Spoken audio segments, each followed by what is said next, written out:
Commissioners meeting for the canvass of the returns and proclamation of results of the February 26, 2019 Municipal General Election in the City of Chicago. Good morning. My name is Marisel Hernandez.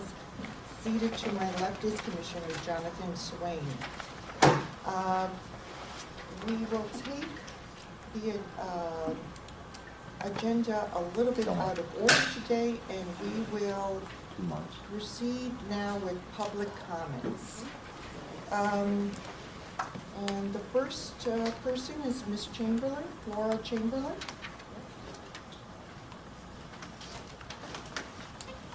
Good morning. Good morning. How are you? Thank you very much for taking the public comments first. Okay, so we were Clean County in Illinois Ballot Integrity. We had poll watchers into February 26th election and into the retabulation again, and also we looked into a number of other aspects of the election this time. So we really want to encourage you. We looked at all of the call logs from the Board of Elections Central, and there were some wards that really stood out in how many calls that they got about election judges and aldermanic candidates kind of working together, or the aldermanic poll watchers stepping over the line, okay? So Ward 40 for sure, and we have personal experience with Ward 40.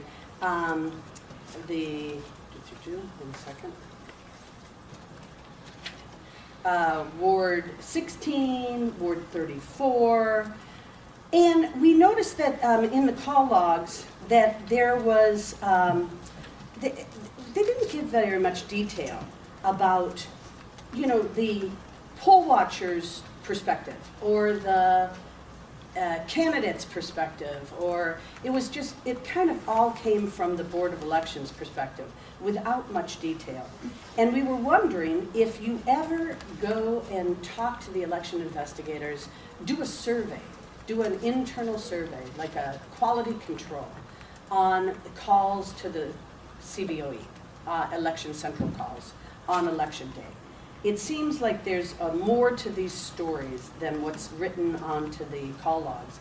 And we would really welcome that, for you to do that, because we personally got a lot of reports of election judges and election investigators colluding with each other against the poll watchers. And I gave you a list of wards where we got these complaints: the 12th, the 18th, the 26th, the 34th, and the 40th. And we're just wondering about the whole system, where the aldermen get to pick the election judges, or the committeemen get to pick the election judges. Then on election day, they kind of carry water for the aldermen, for the incumbents, and suppress the challengers, poll watchers, or attempts to determine if the elections are free and fair. And we're just wondering if this whole system needs to be this way. Like, one thing we think would be really easy to circumvent any of this corruption is to take the nominees from the aldermen and the committeemen for election judges and then randomly assign them to wards outside where they've been referred. That seems to me like a common sense approach to this. And I'm wondering if you had thought about that, if you have looked into it at all. I'm sorry? I was asking council. I don't think state law allows us to do that. So any change that has to be done with that has to be done with state law. I thought the aldermen and the committeemen nominated election judges. Things committeemen, not just aldermen. Okay, the committeemen, but the aldermen are committeemen, and they also work with the committeemen. So that's just a farce. So it seems to me that state law says they can nominate, but they don't have to actually work in the wards where they're nominated. No, the law expressly says the committeemen give us lists. They're required to give the lists with the people assigned to their precincts. We're supposed to follow those assignments. But some of the committeemen, like Aaron Goldstein, tell us that you never accept their recommendations for the election judges. Okay, so Mr. Goldstein and I have this is a very, very serious form of corruption on election day. And we would encourage you then to go to a legislative fix. That seems an easy fix. You know, you can nominate judges, just assign them onto wards outside. This is just continuing the Chicago corruption. And we absolutely are here to ask you to stop it, to do what you can to stop this. And you can go through the call logs yourself. We did, and we welcome that you do as well. And as soon as we get the call logs from the Election Protection Coalition, we will share them with you. And the election investigators are also in on this. Some of them are tied to the aldermen. So when they show up to these wards where the election judges are working with the aldermen or their poll watchers, then the election investigators carry that corruption forward. And we are really just done with it in this city. I want to bring up the fact that in the 40th ward, in the precinct number 28, there was a case of physical assault on a poll watcher, and it was Maggie O'Keefe's poll watcher, and it was mediated by Alderman Pat O'Connor, and nobody called the state's attorney on this. I'm wondering why they didn't, and I was even implicated in this, and I would like you to correct the record. And I sent you an email late last night because I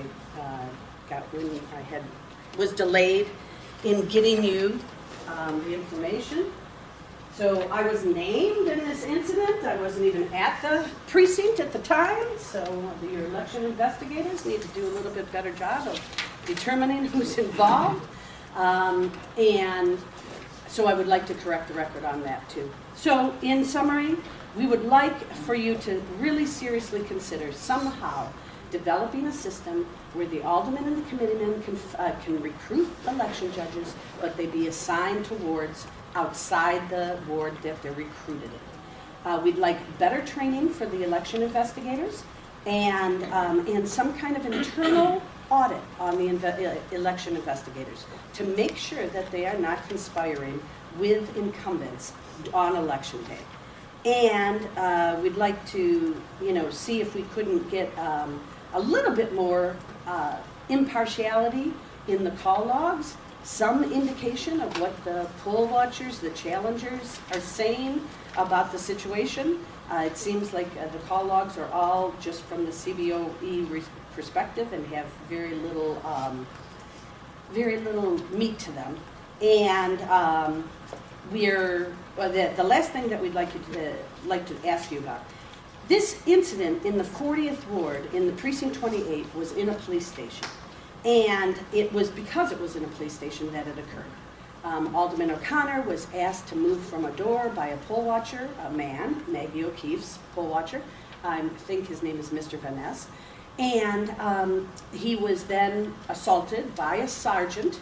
Alderman O'Connor went and talked to the sergeant, and shortly after Alderman O'Connor left the polling station, the sergeant physically removed the poll watcher and threw him out.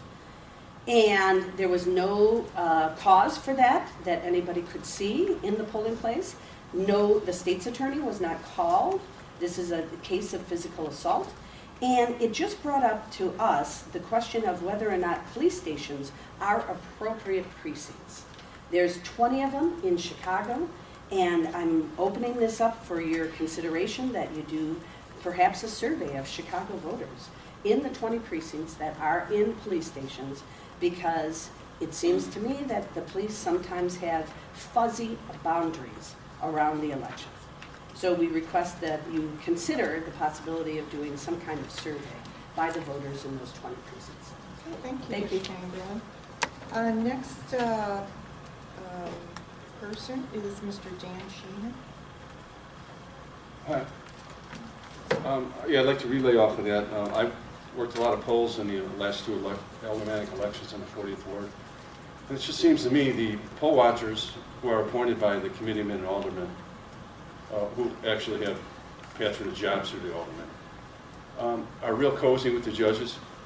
They set up a table like they're officials right next to the first station where you sign the affidavit to vote. So when people come in, they think they're election officials and they give them their name. And I said, first of all, you're not supposed to talk to a voter, and the election coordinator didn't do a thing. I went up to the judge. I said, the judge was handing the poll watcher for Mr. O'Connor the affidavit sheets. I said, you know, I don't think that's appropriate. I think if you want to look at the Smithville later when they're not busy, I think that's the way to do it. And he said, well, I'll play it your way, but I was going to give you the list. I go, I think we should play it by the book. And also they talk, I went to early voting at Budlong, and the election coordinator, Maven Hartford, and Mr. O'Connor's poll watcher are talking politics right inside the polling place. You know, it wasn't busy, but it's kind of inappropriate. And I think there has to be kind of a separation. Maybe if we have poll watchers have to stand in the polling place, where they don't have a table to sit down, I think that would be a better option. And also the coordinator at the on election day in the 2nd precinct of the 40th ward was no help at all. At the end of the, when they were closing down voting, I asked if they were going to count the paper ballots. She said no. The count on the optical scanner matched up supposedly with the paper ballots, but they weren't counted. However, a couple of the judges took it on their own to count the ballots, and they came out with a correct count. So I don't know if these coordinators know what they're doing. They're letting these poll watchers get too cozy with the judges. Did you report this? Pardon? Did you report this, all of these incidents? I wrote it down and I gave it to my superior, who's supposed to Who's your superior? consolidate, Don Olson. Okay. He's doing a study. How- I'm not, So he's studying. I'm directing my questions to Mr. Sheehan. Mr. Sheehan, how are we supposed to know about any improprieties if you don't report Fall Election Central or report this to us on election day? Well, isn't that the coordinators and investigators' job? No. No. No? Any citizen can call up Election Central and say, I observed this, and that's where that call log comes in. Miss Chamberlain, please. And then we send an investigator out immediately. Okay?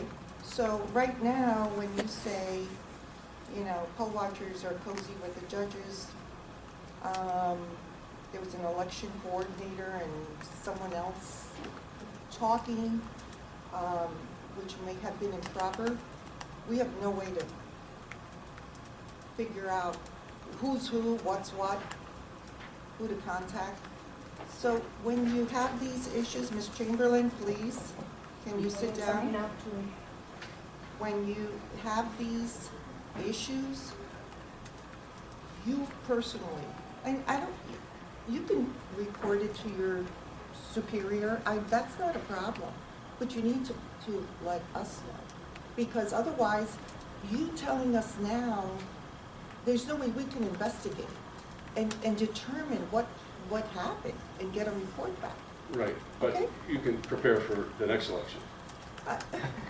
That doesn't help. Another I mean, election of you not calling us when there's a Right, problem? I mean, we wanna be able to address things, Well, or, you know, in real time and what happened, Okay. okay? About that. there were 79 calls, No, there was 23 calls Well- from in the 40th ward alone on the precinct. I don't understand, 23 calls? 23 calls of complaints, electioneering. Well, Sure. that may be the case, but I think what we're talking about here is what you saw and what you witnessed. Okay. And what we're talking about specifically is not the number of calls that were made.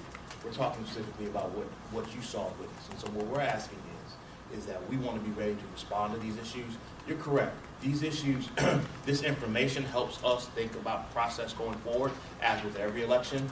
It helps us think about when you come here and folks come here and share with us, it helps us think about process going forward, which is very helpful. But in real time, if there are issues that are there, we need you to let us know so that we can log it, track it, and follow up. Then that's all we're saying. Yeah, So I know. it's what I'm saying. Ultimately, I'm saying it's a both and. Come here, tell us, that's great. But then also, when you see those issues, when you personally see them, make the call so we can track that. Well, and here's follow one up. reason why I did. 4 years ago, I didn't see one coordinator, and I saw investigators came, they signed a sheet and left. This election, we had coordinators at all the precincts all day long. And I thought they were in charge, they knew what they were doing. Apparently they don't. Then the investigators came. The one investigator in the precinct did a great job. One of O'Connor's poll watchers had a table set up with the Board of Election voting list right at the entrance, and the polling place was about 50 feet away. And I went in and said, "Oh no, this has to stop. You're not supposed to talk to voters." She came out and she put a stop to it. Okay. So they did, but at the precinct 2, nothing was done. Okay, So, so next time, okay. can you just? And one more thing. Yes. A lot of these judges have relatives on the city payroll. That's why they're doing this job. They're very friendly with Alderman O'Connor. Every precinct I went into, at least half were relatives or friends of people on the city payroll. So I think the situation's too cozy and for electioneering, because if a poll watcher like myself isn't there all the time, you know, who knows what's going on. Okay, and that, again, that's where legislation comes in, because we can't prohibit that, but. Okay. Okay, But also, I like Dr. Laura's idea, randomly assign judges, so keep moving. Again, that's. Violation of state law. The state's legislation has to be changed to Springfield to allow us to do that. Okay. If you push it. okay, And- Ms. Chamberlain? The public might not understand what an uphill battle it would be to try to obtain legislation to take away power from the people who make the laws. It's going to be an uphill battle. Okay, thank you, Okay. Mr. Sheehan. Thank you for those And comments. the next person is Ms. Tobin, Claire Tobin. Good morning, Ms. Tobin. Good morning. Yes, I would like Okay. to confirm the recommendations of the previous two speakers as well. Okay. I have one other topic that I would like to address, and that is the instructions regarding mail-in ballots on election, how they are to be processed.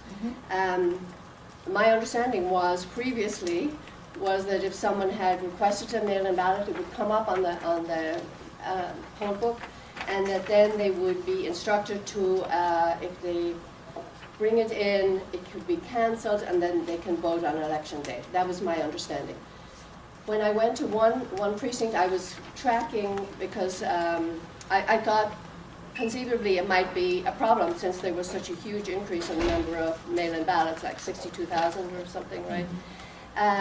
It didn't seem to be a prevalent problem, but this one instance, I asked them, how many provisional ballots there were, and there were one or two, and I asked what the circumstances were, and she said that it came up on the poll book that this person had applied for a mail-in ballot, and do not accept, the mail-in ballot. They must be given a provisional ballot. And she was a young person. She was pretty technologically savvy. So I don't know if this was actually, the way the computer is programmed for the poll book. Yep. And then when I went to another precinct, I asked the same thing, and they said the person who would come in, they told them to go home and bring in their mail-in ballot, and they could cancel it. So that is an open question. And I even looked in the judge's manual, and the instructions were not really clear. So I'd like that to be addressed so that there's no, because we know that mail-in ballots, can conceivably be an instance of. This is another example. Did you happen to call Election Central to let us know that this was going on? Because we have ways of sending, I believe, text messages out to all the judges to say, to reinforce a certain Right. instruction. So, did you call Election Central to let anybody know? No, I didn't, Okay. but I did observe that there's a problem, and so I'm requesting now that, Exactly, we get but- some clarification on that. Next time, call us immediately and let us know, because we can try to handle that situation via text to the judges if that is something that is happening, okay? Okay, all right. And yes, we will, thank you. Definitely look at the manual again and on training and make sure that That's Okay. very clear. Okay? All right, thank you, that's it. Okay, thank you. We have, I think, one more, Mr. William Doc Walls. Mr. Walls? Yes, Oh, there you are, I'm sorry. good morning. Good morning. I'm glad to be here before this auspicious board. I'm concerned about the issue of votes cast versus votes counted. I'm a write-in candidate for city clerk, and I believe that this board will declare today that Anna Valencia is elected city clerk. However, the law is extremely clear, both the Illinois Revised Cities and Villages Act as well as the election code. They're consistent, and they state that a candidate must receive a majority of the votes cast to be elected to office. And if that candidate fails to get a majority of votes cast, this board has to hold a runoff election. In this instance, it is our best belief, based upon the information that we've seen, and I've been down here every day, including the weekends, for the last 5 or 6 months, watching the process very, very carefully. I've been at the counting of the provisional ballots, the vote by mail ballots, the write-in ballots, the ballots in general, and the entire process. And it's my best belief that Anna Valencia does not have a majority of the votes cast for the office of city clerk of the city of Chicago. Unfortunately, the website shows that Anna Valencia has 100% of the votes cast. That, in fact, is not the case, because Patricia Horton and Betty Ibarra, who were both removed by the court, received votes. I received votes, and it's my estimation that another candidate also received write-in votes. There should be truth in publication, such that we have a true percentage of the vote cast that candidate received, irrespective of whether or not some votes are suppressed. Now, I'm not asking that those suppressed votes be attributed to any particular candidate, but there should be truth and reflection. It should show what percentage of the vote a candidate got. Equal protection and First Amendment rights require that. So I would like to bring that to the board's attention. Additionally, in terms of the race itself, I believe that the board is probably going to rule based upon the Delgado case, which was a Illinois Supreme Court case. And in that case, the court was very, very specific. The court ruled that no votes cast for Medrano should be used to affect the outcome of that election. And that is a very specific court ruling. And we all understand that the specific overrides the general. However, in this case, the board, neither the board nor the court ruled that the votes cast for Patricia Horton or Betty Ibarra should be used to affect the outcome of the election, which is quite different. The specific was that they should not be used in the Medrano case. That is not the requirement here. Here, the requirement is only that those votes should be suppressed and should not be attributed to those particular candidates. So I'd like for the board to at least consider the impact that that has on the Illinois Revised Cities and Villages Act and the election code, because if, in fact, the election code and the Illinois Revised Cities and Villages Act is allowed to run its natural course, then this board would order a runoff election. We're in court now with you. We were there on Monday. We will be back next Monday. And our intention is to force a runoff in this instance consistent with the requirements of the law. I've got much greater confidence in this board than I've had in any board that I've been involved with over the last 34 years. You demonstrated in the case of Neil Sales Griffin that you are no nonsense and that you will hold people to the letter of the law. So I'm simply appealing to you to do the exact same thing in this instance. And that's important because the people of the city of Chicago deserve transparency and they deserve to have confidence in their vote. they need to know that if they cast a vote against Anna Valencia, be it for Mickey Mouse or none of the above, or a fictional character, or for themselves, or another ineligible candidate, that vote was at least received and processed. As it stands now, when a person who cast a vote for someone other than Anna Valencia looks at the report of the Board of Elections, then they get the impression that their vote went nowhere. First Amendment says that you have the freedom of expression, and if you express yourself through your vote, you have the right to know that that had impact. And that's just not happening in this instance. So, again, I would appeal to you to please publish the true percentage of votes that an individual received, because in this instance, I'm handicapped. I'm going into court, and even though we have an honest belief, and the court says that you can have a belief, that you're not required to know what votes were miscounted or what the actual count was. The court is clear on that.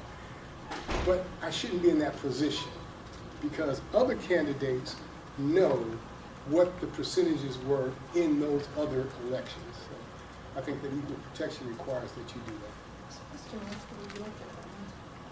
Yeah, so first of all, Mr. Walls, what you haven't seen yet, because it was one of the last things we finished last night, is the official proclamation documents tonight, for today, this morning, now do include write-in votes. So it's showing Anna Valencia with 99.85% vote, no longer 100%. That's what the board is officially going to be proclaiming today. And that's fine, but I'm not just speaking of write-in votes. I I'm understand. speaking also of Right. votes cast in total. And so the law here actually is quite clear. The Revised Cities and Villages Act, which also expressly incorporates the election code, so anything that's not different or not explained in the Revised Cities and Villages Act expressly incorporates the election code. Cities and Villages Act says that we make the percentage based on votes cast. Mr. Walls is suggesting that we make the calculation based on ballots cast. The term votes cast is a term of art in the election industry and in law. So is the term ballots cast. The election code has 60 examples of the term votes cast and 97 examples of the term ballots cast. And those terms are always used consistently, and they're always used to mean two different things. Okay, so the law says that we are supposed to use votes cast. Votes cast, whether it's from the Delgado case or the assessor's case from last time, every case has been consistent that the only votes that get counted are the valid votes for eligible candidates. The law expressly prohibits us from counting votes for Mickey Mouse unless Mickey Mouse timely filed a declaration of intent to be a write-in candidate. And the entire structure in pari materia, as we look at all of these statutes together, it's abundantly clear that the term votes cast refers to eligible votes for qualified candidates or referendum. Now, in fact, what the law holds is that there is no difference between votes cast and ballots cast, because, for example, when a person appears at the polling place, they request the right to vote. They're certified to vote. They're given either a paper ballot or they're given a card by which they can now make the selections that they choose in the voting process. And the very last thing that a person is required to do when after they've made their selections is hit the button that says cast vote. So at that point, a vote is cast by the voter, irrespective of whether or not that vote was cast for a fictitious character, an ineligible candidate, a candidate of their choice. They cast their vote. Once a vote is cast, it can't be uncast. At that point, it is the responsibility of this Board of Elections to process that vote, tabulate that vote, and eliminate those ineligible votes. But that is a counting process. That's different, and you did use the term count.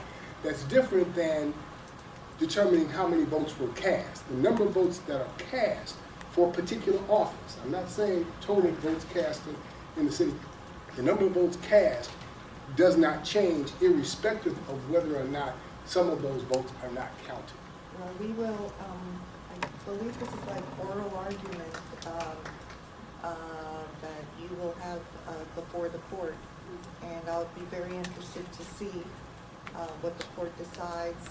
At this point, it's out of our hands, but I do appreciate you coming and providing us with this background and explanation. Thank you, Mr. Hall. Thank you. And I have no further requests for public comment at this time, so public comment is closed. However, I just want to say a few things in addition to what was said before. One is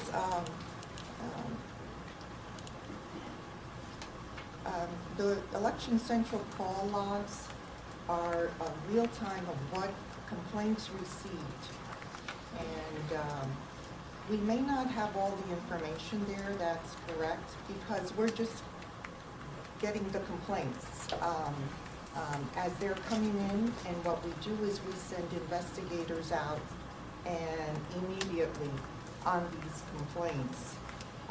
So it's not necessarily a complete set of facts, but based on what we receive, the information we receive from investigators, if we determine that there is cause to pursue a particular complaint or contact the state's attorney's office, the attorney general's office, or even the Department of Justice, we do that. And which brings me to the issues in the 40th Ward that were discussed here, precinct 28. And given the facts and additional statements that were made regarding the incidents that may have occurred, the alleged incidents, let's call them, because until we know for sure what's occurred, we can't draw any conclusions. My recommendation would be to refer that particular matter for further investigation. And Mr. Lasker, what is your opinion on that? I agree that that would be proper in this instance. I think that it's an example also of the communication that Election Central is designed to obtain. So when you look at the call logs on this incident, it appears that, you know, on Election Central, on election day, we're putting out fires with Election Central, right? And so the investigator showed up and talked to the people who were there. The investigator's report expressly mentions that the investigator could only get one side of the story because the poll watchers alleged to have been involved were gone by the time the investigator got there. So, but those poll watchers never called us to follow up. We received messages about this incident just last night, and here we are approximately 12 hours later with the chair of our organization requesting that we do an investigation. So, you know, the response time on the request for an investigation on this really is just the next day. And that's how quickly it can happen when issues are communicated to us timely. So I have a meeting scheduled this afternoon with the state's attorney's office for other pending investigations, and I will certainly add this to the list if the commissioners so desire. Okay, but I also, aside from the state's attorney's office, I think we should send one of... So my meeting today is actually with representatives from the state's attorney's office and the attorney general's office, and we can certainly escalate with federal authorities as well. And send out our own, investigators to obtain statements and any other information that they could obtain regarding what happened that day, and also include, I know Ms. Chamberlain's name was included, and she provided us with a statement, and the circumstances surrounding that as well, because we do want to get to the bottom of this and make sure we have all the facts. And some of the actions you're talking about, we've been working with the Chicago Council of Lawyers since before Election Day, throughout Election Central on Election Day, and they're cooperating with us in some investigations now too, because they have their own resources that they're happy with. Yes. And we should mention that the Chicago Lawyers Committee for Civil Rights was Yes. also partnering with us at the Chicago Board of Elections. And on Election Day, the Chicago Lawyers Committee had real-time access to our help desk and needed access to the board's legal department to discuss any and all issues. And two of our Election Central attorneys were specifically assigned to work with the Chicago Lawyers Committee all day long. And both worked together in escalating complaints and in coordinating investigations. So we continued and will continue to do that on Election Day.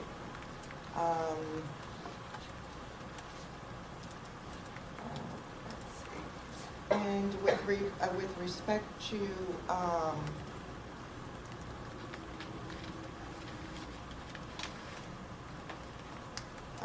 allegations, again, what we have been hearing today are allegations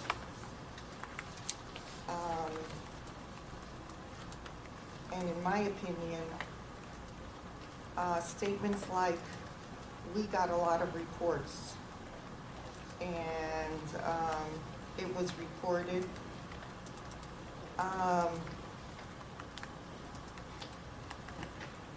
We don't have these specific reports because they were not called in to Election Central. And I ask everyone here, especially groups that are helping us monitor Election Day and Election Day incidents, don't wait 2 weeks or 3 weeks the day before the proclamation to tell us that there are reports or we heard. If you have something, it is your responsibility and obligation as residents of the city of Chicago, as voters of the city of Chicago, as representatives of a voting organization, to call us immediately and give us all the information you have. We partner with many groups who do that. And frankly, I think it's irresponsible if anyone here knows that there was a problem, and you know very well that we have a hotline, you should be calling. You should be calling to let us know. That's the only way we can be accountable and correct any mistakes.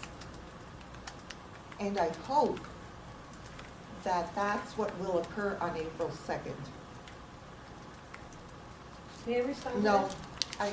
public comment is closed. We do encourage. Public comment is closed. Miss Chamberlain?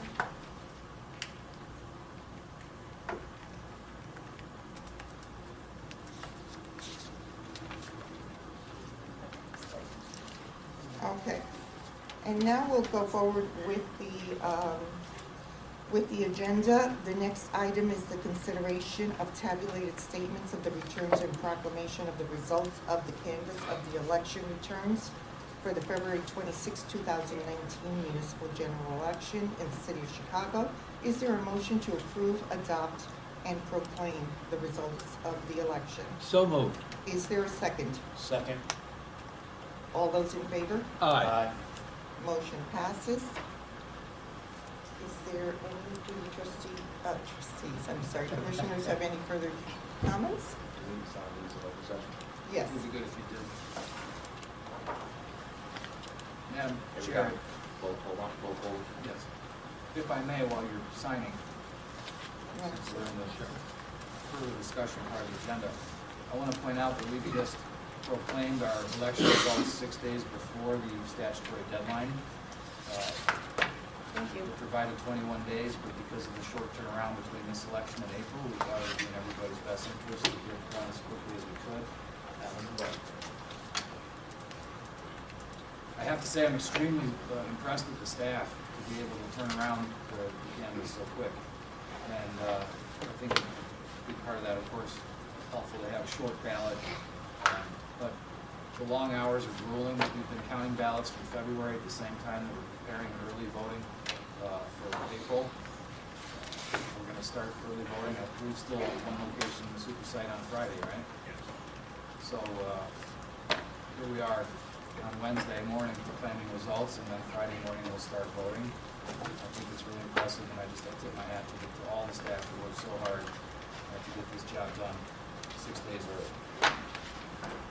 While we're signing out, I'll echo those statements. I think it is a significant and not an insignificant task to have as many elections as we've had in the period of time that we have them, and to manage elections of this type in this climate. So I'll give a lot of kudos to the staff and all the work they've done. I do have one comment, Adam. For a citywide election, how many election judges are we typically supposed to have? 5 per precinct? Yes. And that's 5 per precinct times 2,069 precincts, correct? Correct. All right, so whatever that math is, because I use calculators, that's over 10,000 judges, sounds like. Yes. How many judges did we have last election? Just about 10,000. Just about 10,000. And how easy was it for us to get to that particular number? Not easy. That number's not high enough. We had vacancies. Still have vacancies, okay, great.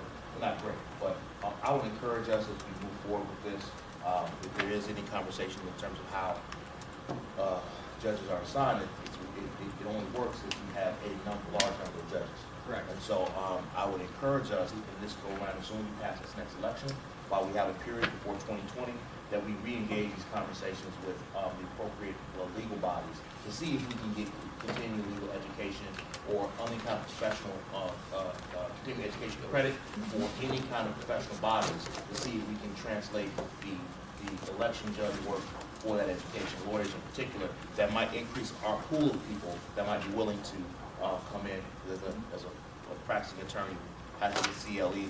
I'd rather do it doing something like that than sitting in class, to be very honest. Excellent idea.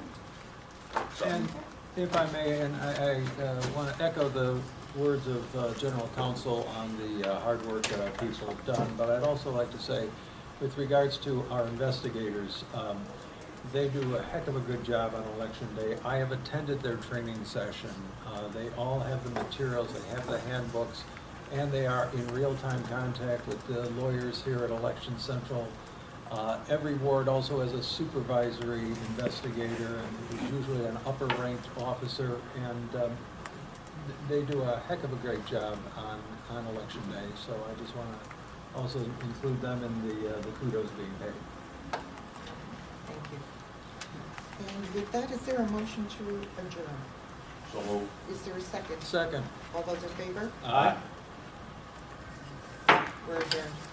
Thank you.